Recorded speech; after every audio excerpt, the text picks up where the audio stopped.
রাতের উপর বুকের উপর ভর দিয়ে টেনে টেনে পার হচ্ছিল এবং কখনো হাঁটুর উপর ভর দিয়ে চলতে থাকে।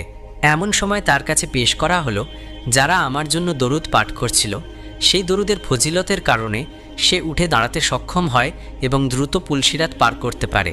আখিরাতের সময় অনুযায়ী পুলসিরাতের দূরত্ব 3000 বছর। এক রেওয়াতে বলা হয়েছে যে জাহান্নামে 7টি রয়েছে, প্রত্যেক পুলের মাঝে দূরত্ব 70 বছরের এবং প্রতিটি পুল তলোয়ারের মতো ধারালো। এর উপর দিয়ে অতিক্রমকারী দলগুলোর মধ্যে প্রথম 2টি চোখের পলকে পার হয়ে যাবে, দ্বিতীয়ত বিদ্যুতের মতো পার হয়ে যাবে, তৃতীয় দল বাতাসের মতো পার হয়ে যাবে, চতুর্থ দল পাখির গতিতে পার হয়ে যাবে, পঞ্চম দল ঘোড়ার মতো পার হয়ে যাবে, ষষ্ঠ দশ ধরে চলা মানুষের মতো পার হয়ে যাবে, সপ্তম দলটি পথচারীর মতো পায়ে হেঁটে পার হয়ে যাবে। তাদের সবার শেষে একটা দল অবশিষ্ট থাকবে। তখন তাদেরকে যেতে দেয়া হবে। তারা পুলসিরাতের ওপর তাদের পা রাখতে, কিন্তু তাদের পা কাঁপতে শুরু করবে, তাই তারা হাঁটু